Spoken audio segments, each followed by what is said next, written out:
And we return once more as once again we come back. Hopefully you guys enjoy the episode coming out.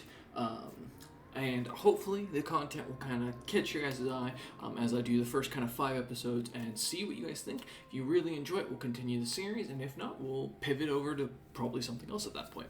But as always, remember, if you're new and you enjoy the content, feel free to give us a subscribe, a like if you enjoy the content, a dislike if you're not, and a comment down below is always recommended and welcome if you guys have something to say to me.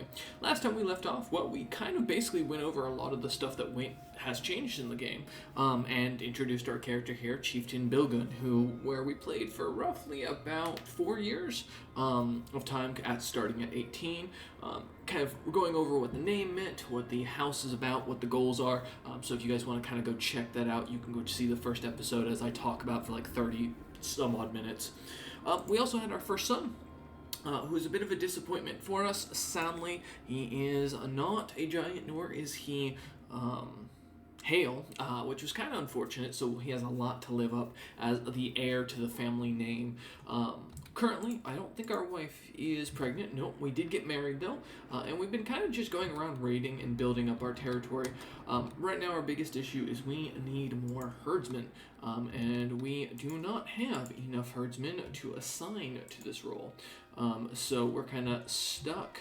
Ideally, I think at this point we might start looking to conquer as our manpower grows here, and hopefully plan for something. Ooh, the darkening horizon. Missives and messages sprawl across my desk. They are all about one particular subject. The panic seeps from the words, forming in turn a rapidly rising pool of dread in my stomach. The sickness starts with the chills and the fever before necrotic buboes form beneath the unfortunate armpits. Their breath comes in wretched gasps between expulsions of blood, lips and toes turning a livid black. It then kills indiscriminately, rich and poor, young and old, duke and downtrodden. The reports are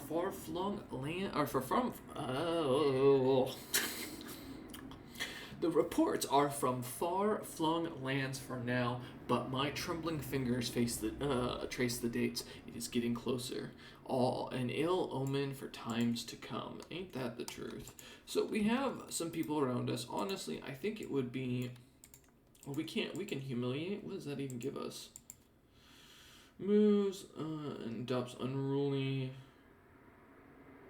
Oh, well, we already have that. Oh, he'll take it. Okay.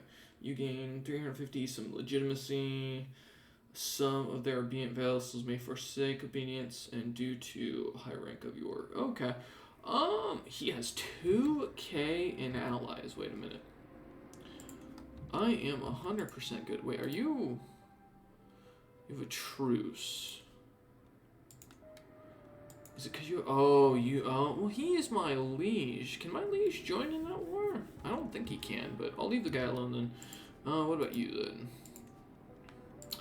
I could go ahead and conquer your duchy, and I think...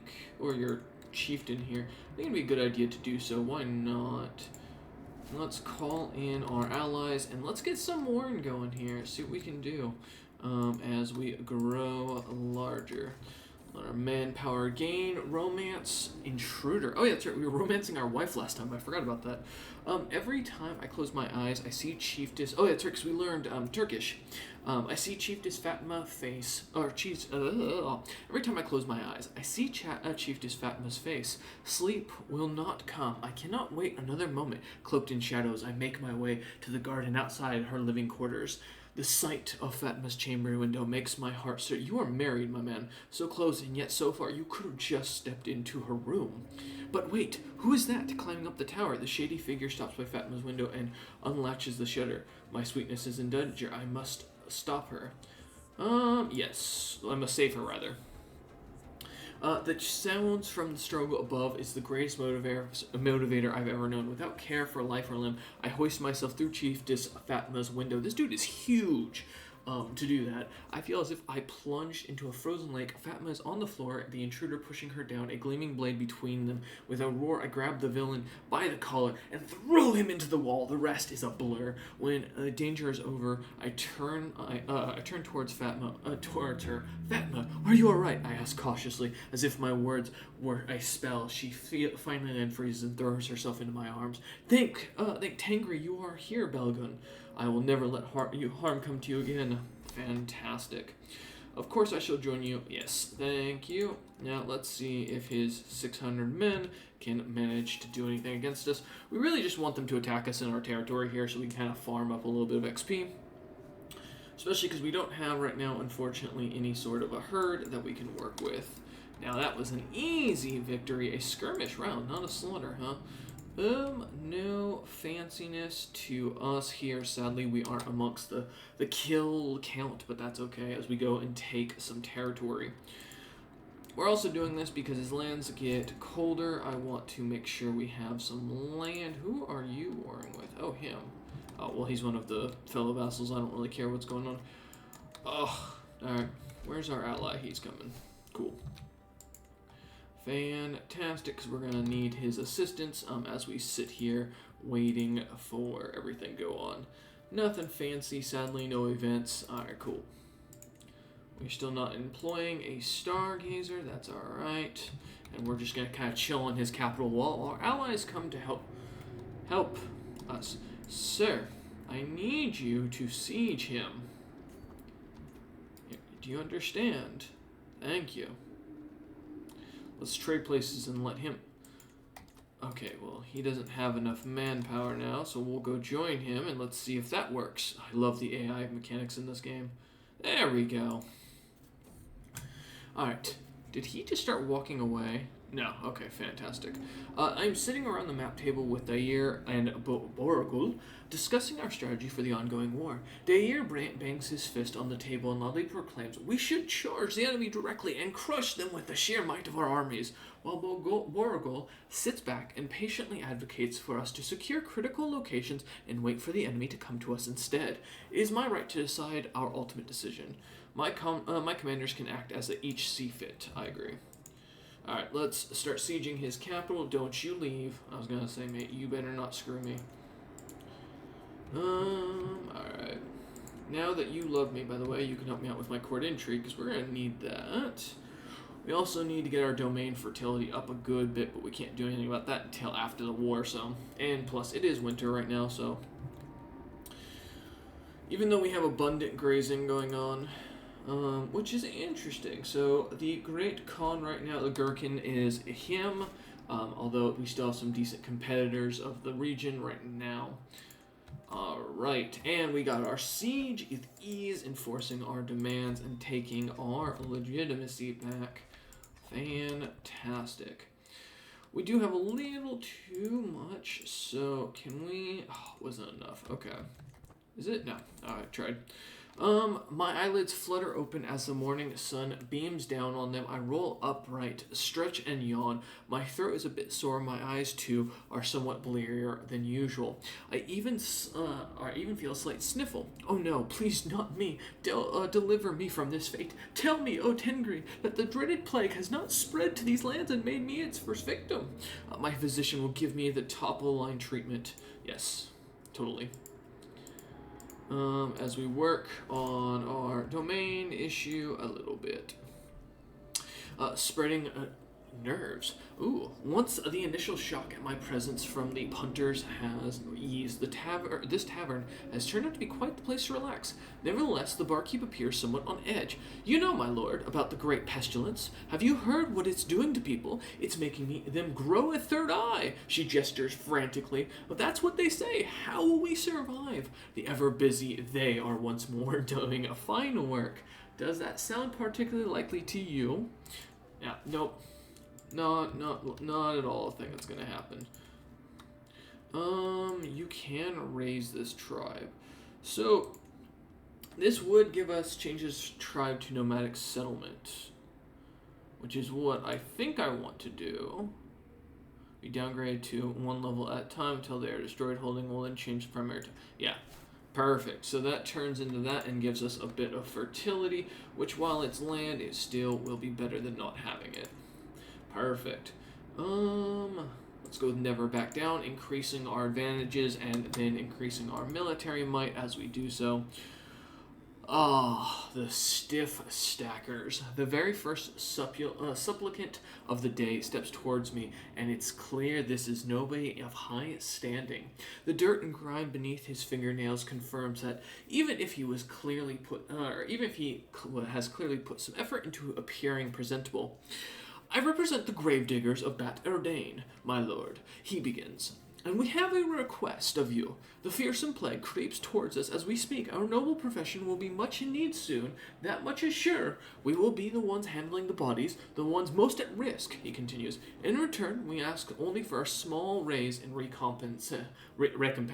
Could your grace spare the coins? Ensure they are fairly compensated.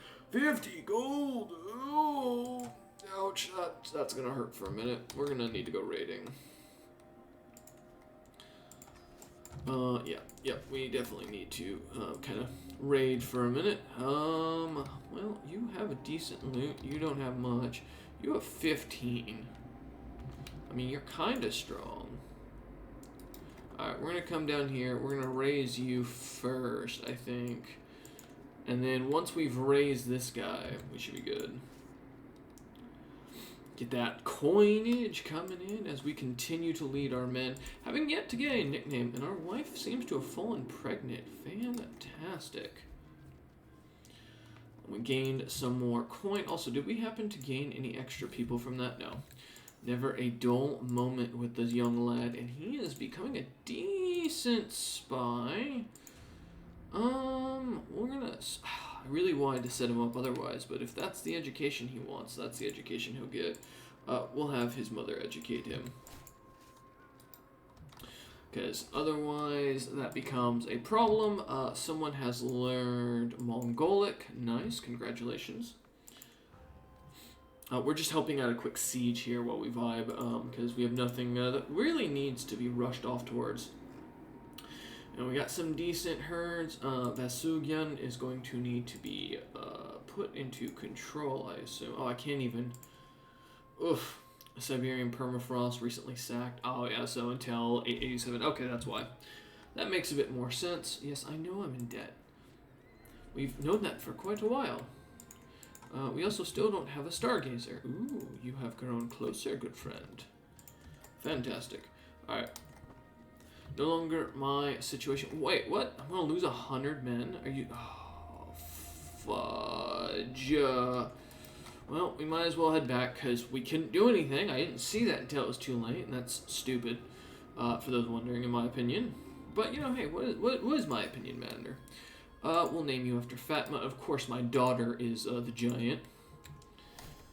Alright, well, wasn't even worth it. Was not even worth it. Doomsday Preachers. The market usually holds a fair amount of hustle and bustle, but today there is a true cacophony echoing around the place. I spy the culprit, a figure shouting at the top of his lungs. The end times are upon us, he wails, haranguing some passers-by. We will all perish, so it is written. The flocks of spittle flying from the preacher's mouth discuss most... What?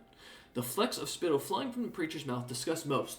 My apologies. But a few of the watching crowd are beginning to agree loudly. God, no. Show me where it is written. Oh, I lost the debate. Fantastic. That's what we needed. Oh, yeah. We need more people. We need more coin. We need everything. The cadaver lies on the table, surrounded by various macabre equipment. Or macabre equipment, as well as both my physician, Inacha, and myself. I'm not sure, my lord, Inacha began nervously, his gaze affixed firmly at his feet. I don't know what we can garner from this corpse. He knows quite well what we could do. He simply doesn't want me to ask it of him. Dissecting the cadaver of a plague bearer could glean us some precious hints as to how to combat it. The only question is whether there is any risk of catching the terrible affliction. I demand... Alright, we'll do it without... No, we're gonna go for it. Insight gained. Nice. Gotta love being broke, but it lets our herd kind of grow for a minute, so I'm not too bothersome. Oh, we have a war going on, more conquest. The bleeding is incessant around camp. Make them stop. I hear Borgal lament, rubbing his forehead in plain grimace. Ah, chieftain, finally we're here. He smiles, pointing at the flock of sheep standing next to him. Our people have found this lost herd on the border of High Chieftain Husson's territory. We have reason to believe they belong to him. Yeah, let's send them back. We'll be honorable. We have no reason not to be. Even if we are ambitious, there's no reason to be disrespectful. And with that, we thank you all for watching. I hope you have enjoyed today's content. If you have, feel free to give a subscribe if you are new and haven't already and want to see more of this content regularly. A like if you did enjoy the content, a dislike if you didn't, and as always, a comment if you're feeling opinionated or just want to say hi. I'm always happy to chat and talk with you all in the comments below. I mean, now's the time to take advantage, right? So, I thank you all, and I will see you on the next episode next week on Monday. Thank you all, and see you then.